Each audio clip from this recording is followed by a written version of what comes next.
They raised their glasses, toasted to Dr. Emily Carter, and clinked them like they'd just won a war. Everyone was laughing, hugging, congratulating her, my wife. The woman who stood beside me 2 years ago and said, "We're doing this together." Tonight, she stood at the center of the banquet hall in a white dress that shimmered like polished betrayal, glowing with pride while I stood in the corner with a bitter drink in my hand and a USB drive in my pocket that was about to ruin everything. That party wasn't just a celebration, it was her coronation. Her parents flew in. Her best friends lined up to take pictures. The dean of the school even made a speech. And me? I was the guy who parked the car and watched her live a life we were supposed to build together. 2 years ago, we both got into the same med school, Columbia. We were shocked, ecstatic, and terrified. The tuition was monstrous, and neither of our families could cover both. I still remember sitting in our cramped kitchen with the acceptance letters spread on the table, making a plan. We agreed we'd take turns. She goes first, I work, then I go, she works. Simple. Fair. Until it wasn't. 3 weeks later, I lost my slot. Waitlisted, the letter said. No explanation. No appeal. I was devastated. Emily comforted me too perfectly. She had just enough tears, just enough sympathy, just enough soft kisses and false hope. Then came the bill, $112,000 wired from our joint savings to her school. Without a word to me, I confronted her. We agreed, Emily. We had a plan.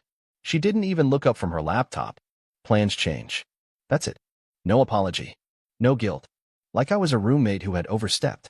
She said it was a strategic investment, that she was more likely to succeed faster, that I could still apply later, that we'd figure something out. A month after that, her phone started going silent around 10 p.m. She started coming home smelling like men's cologne, citrusy, with a hint of expensive betrayal. I knew what was happening. I just didn't want to believe it. Then I found the emails. Not even well hidden. One from a cardiology professor. One from a married orthopedic surgeon. One from her classmate, James. Always James. Last night was unreal. Still feel you on me. Still taste you. I didn't scream. I didn't throw things. I started saving screenshots. Then I bought a small voice recorder. And 2 days before the party, I got what I needed. She was at a spa with her mother and 2 friends. She left her iPad connected to our shared cloud. I opened her notes app. A draft of a speech. I'm proud to have done this alone. No shortcuts. No crutches. No one to lean on but myself. Crutches. That was me. So tonight, I waited until the speeches were done. Until her mother pulled her into a hug and whispered, loud enough for me to hear, "You deserve this." He didn't. Until they passed around slices of gold-foiled cake and started taking selfies under the future Dr. Carter banner. Then I walked to the stage and asked for the mic. My hands were steady. My voice calm. Before we all go home, I just want to say a few words. I want to thank Emily for reminding me of something very important tonight. Everyone turned. That silence and betrayal often wear the mask of intelligence and ambition. That some people climb to the top not because they're gifted, but because they're willing to burn anyone who loved them. Murmurs. Her mother shifted. Emily's face tensed, lips twitching. I want to thank her for paying her tuition with our savings. For canceling my admission behind my back. For rewriting our story without my name in it. Gasps. And lastly, I said, pulling the USB from my pocket, I want to show you the kind of loyalty this future doctor practices behind the scenes. It's all here, emails, messages, and recordings. With timestamps. From her mentors. Her classmates. Her lovers. The screen behind me flickered to life. Their faces turned pale. And suddenly, the crown on Emily's head didn't shine so bright. Emily lunged forward, almost tripping over her heels, and hissed into the mic, "You're pathetic." Her voice cracked, not with guilt, but fury. The crowd froze. No one clapped. The music had stopped. The projector was still paused on a screenshot. "Can't wait for your lips again under my desk, winky face, James." Her father looked like he'd swallowed glass. Her mother had gone white. I could see her best friend whispering something to the girl beside her, both of them slowly backing toward the exit.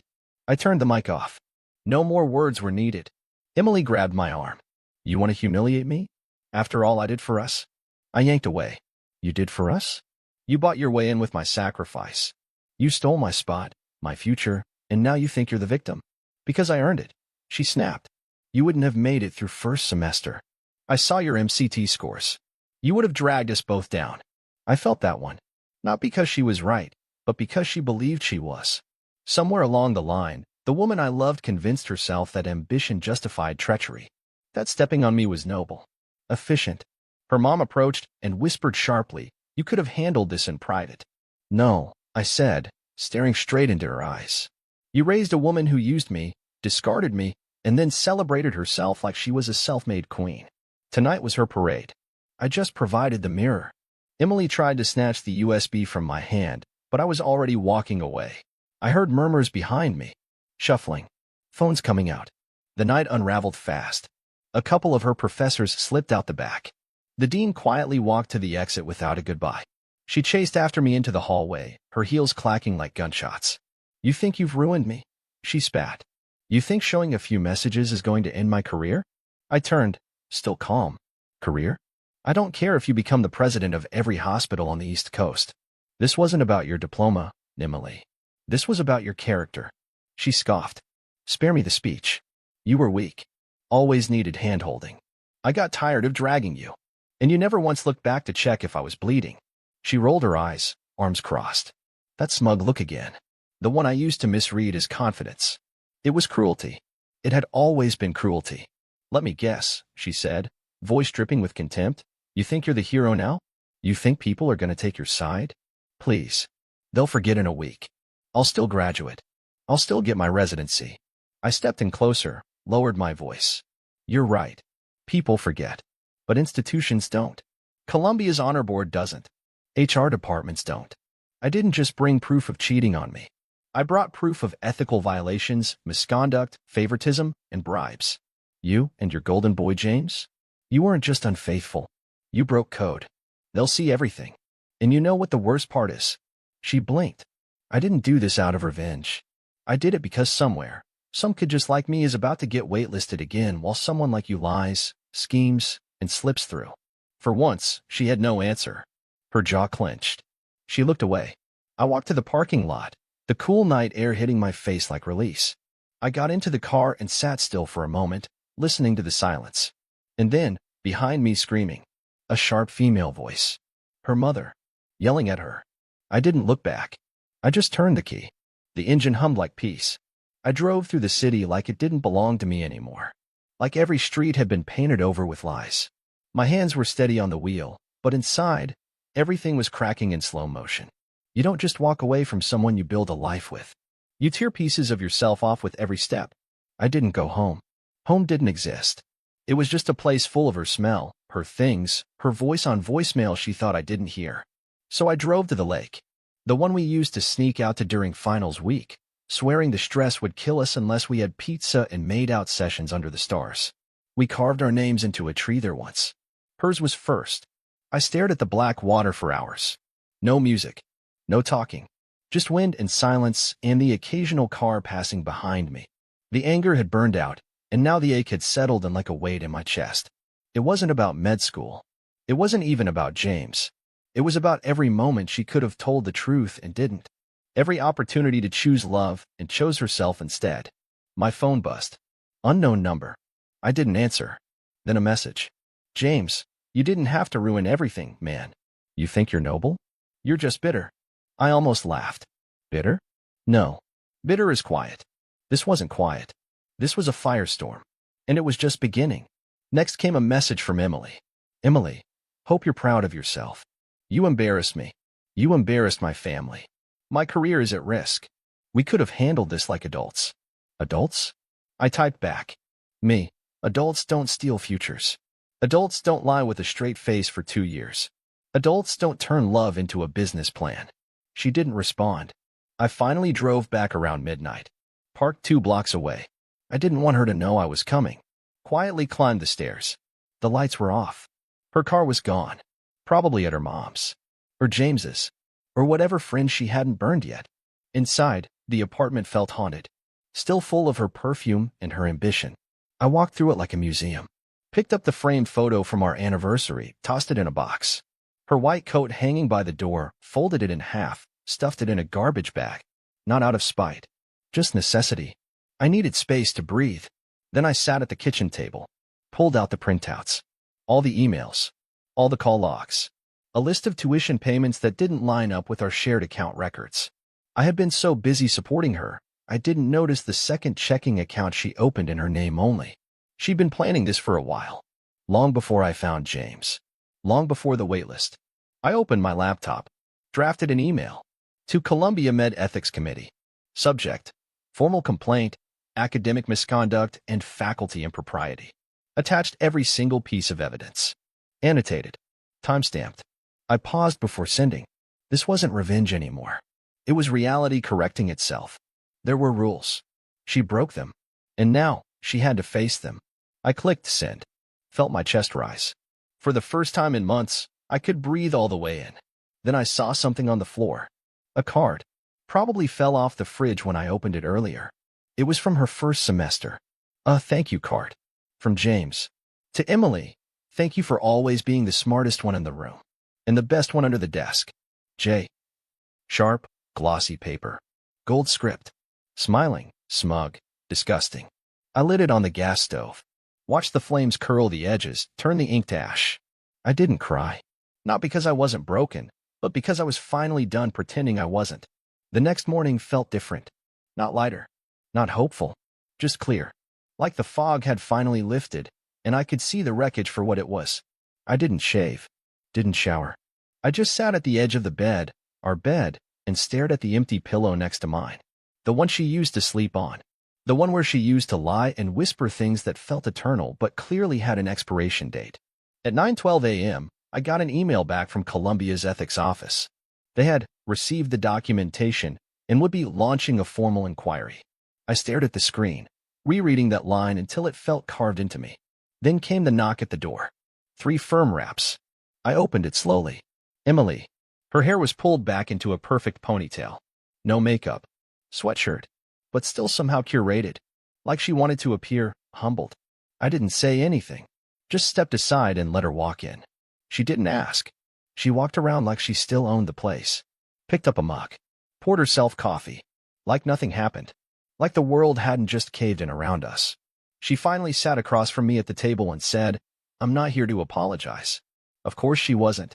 "I'm here because this doesn't end like this," she added, calm, almost condescending. "You want to blow things up? Fine. But I built something. You don't get to take it from me." I stared at her, baffled. "I didn't take anything. You handed me the detonator and dared me to press the button." She smirked. "You're dramatic. That's always been your problem. You used me." "I made a decision," she snapped. "A smart one. You couldn't afford it. I could. I chose to invest in the one who had a better shot." I blinked. "You mean yourself?" "Yes," she said without hesitation. "Me. Because I was always going to go further. You were always going to be the guy carrying my bags." My hands clenched. I didn't even realize I was squeezing the edge of the table until my knuckles turned white. "You really believe that?" I asked. She shrugged. I didn't want to. But eventually, yeah, I did. I stood up. I couldn't sit across from that face anymore. That voice. That delusion. "You're not just arrogant," I said. "You're rotten." She stood too. "You think you're better than me now? Because you exposed a couple of texts? Go ahead. Destroy my med school career. Do your little morality dance. But in 5 years, I'll be wearing a white coat, making 6 figures, and you'll be, where, exactly?" It took everything in me not to laugh. Not because it was funny, but because I finally understood she was terrified. This whole performance, this icy bravado, it was a wall. A cracked one. "You really think the worst thing I've done is email your dirty secrets?" I asked, walking past her to the living room. "What else could you possibly, I turned around, holding a file. "James's wife called me last night." Her mouth twitched. Just for a second. But it was enough. She's a lawyer. And she's already spoken to the hospital board. Apparently James didn't just violate school ethics. He violated a morality clause in his teaching contract. Emily took a step back. She also has photos. From that cabin trip last month. "You remember the one you told me was a solo study retreat?" Color drained from her face. "Just a little." "You're bluffing," she said. I tossed the file on the couch. "Go ahead. Open it." She didn't move. "Get out," I said finally. She looked at me, long and quiet, and then something changed. The mask slipped. Just for a breath. Her eyes shimmered, but not with regret. With rage. Like I had taken something from her. "You think this makes you a hero?" she hissed. You're still nothing without me. I didn't answer. I just opened the door. She walked out without another word. And when it closed behind her, the silence that followed didn't feel empty. It felt like freedom. The door clicked shut behind her, but the echo of her presence still lingered like a stain in the room. I leaned against the wall for a while, just breathing. Not because I needed the air, because I needed the stillness. Everything inside me had been loud for too long. I was finally alone, and I wasn't afraid of the silence anymore. I looked around the apartment, our apartment, though it never really felt like ours. It always felt like hers. I had just been borrowing space in her empire. The furniture, the art, the tiny wine fridge she insisted we needed. It was all curated for the version of life she was building, one where I was supposed to be the quiet, supportive shadow. The forgotten man in the graduation pictures. Not anymore. I spent the next few hours gathering what was mine. The books she never touched. The watch my father gave me. A handful of clothes that still smelled like old ambitions. Everything else, I didn't care. She could keep the couch, the TV, the espresso machine she bragged about to her friends. Let her sip her coffee in a cage of her own design. Around 3 p.m., I got a message from James's wife again. Monica, the hospital's already moving. They're reviewing his conduct file. Your info helped. Then another one. Monica, he tried to call me 5 times. I blocked him. He doesn't know it was me who gave them the photos. Don't tell him. I didn't reply.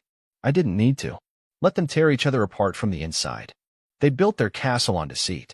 Now it was collapsing one exposed brick at a time. That night, I checked into a hotel.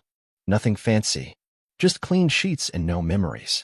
I stared at the ceiling for hours, wondering how I got here, how love had turned into a calculated betrayal so precise it felt surgical, how she could lie so effortlessly, smile while stealing, kiss me goodnight after wrecking everything we planned.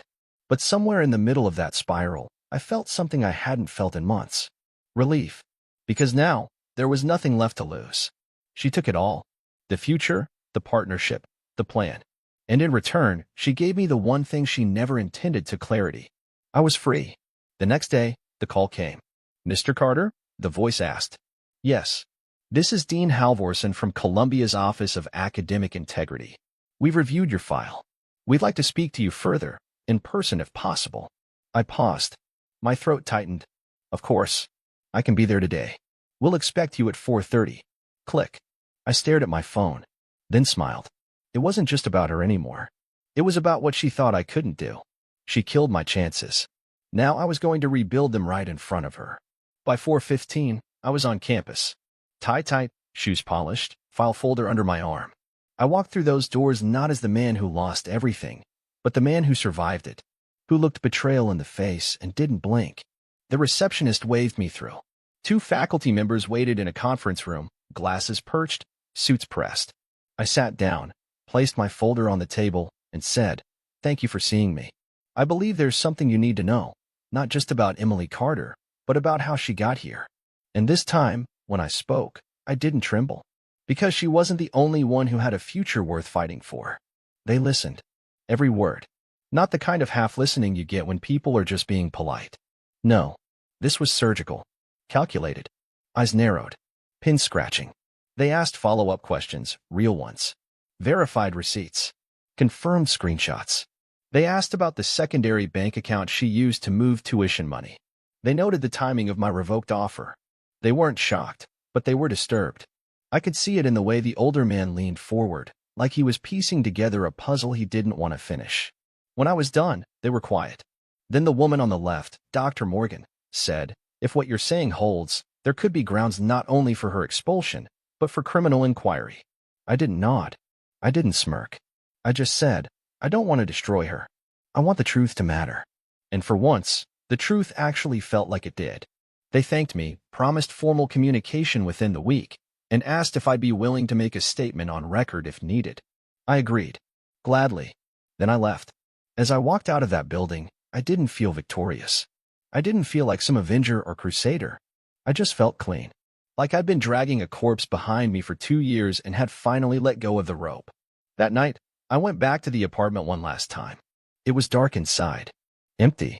She'd come and taken most of her stuff, left behind a few broken hangers, the shattered remains of a wine glass near the sink, and a note I didn't read. I didn't care what it said. I was done reading her lies. I grabbed the last of my boxes and was about to lock the door when I noticed something out of the corner of my eye, her old laptop, forgotten under the couch. The one she used in undergrad, covered in stickers. Probably hadn't been touched in months. I hesitated. Then I picked it up and tucked it under my arm. Not out of spite. Out of instinct. It wasn't until 2 days later, after I'd settled into a short-term rental and had silence for company, that I opened the laptop. No password. She never bothered. Thought she didn't need to hide anything from me back then. But she did. What I found wasn't just messages. It was planning. Dates. Excel sheets with projected earnings, contacts for professors, even a draft for a paper she hadn't written but was going to claim for herself. Plagiarism. Networking with donors under false identities. Photos. Voice memos. One in particular stopped me cold. "I don't feel guilty," she whispered to someone. "I feel smart. He's loyal, sweet, but he's not meant for this world. He'd drown in it. I'm just sparing him the failure." That's who she was. She thought betrayal was mercy. She thought ruining me was a kindness. I copied everything. Encrypted it. Backed it up twice. Sent it to Columbia with a single line. "You might want to expand the scope of your investigation." Then I closed the laptop and threw it into a recycling bin behind a gas station. It was done. All of it. 2 weeks later, I got a letter. From the university. They offered me a place. Deferred entry. Scholarship review pending. Apparently, my story reached the right ears. And hers? Her name disappeared from the website. Her LinkedIn went dark. James's hospital scrubbed his photo from the resident directory. No announcement. Just silence. The kind that only comes when everything beneath the surface collapses. I didn't celebrate. I didn't gloat. But that night, I poured a glass of cheap whiskey, raised it to no one, and whispered to silence. Because in the end, she made one mistake bigger than all the lies, the cheating, the schemes. She thought I wouldn't fight. She thought I needed her. But all I needed was to remember who I was before her. The days blurred after that. I didn't post about it. Didn't text mutual friends. I didn't even tell my parents, though they'd heard whispers and knew something went down. I let the world keep spinning without needing to attach my name to the fallout.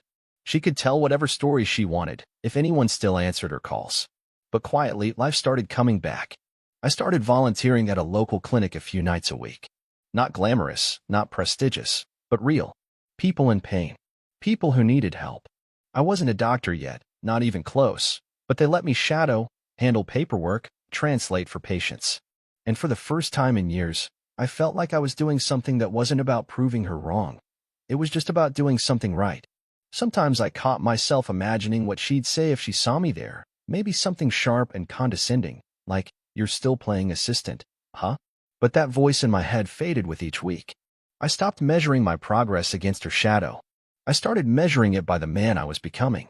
One night at the clinic, I bumped into an old professor, Dr. Kaplan.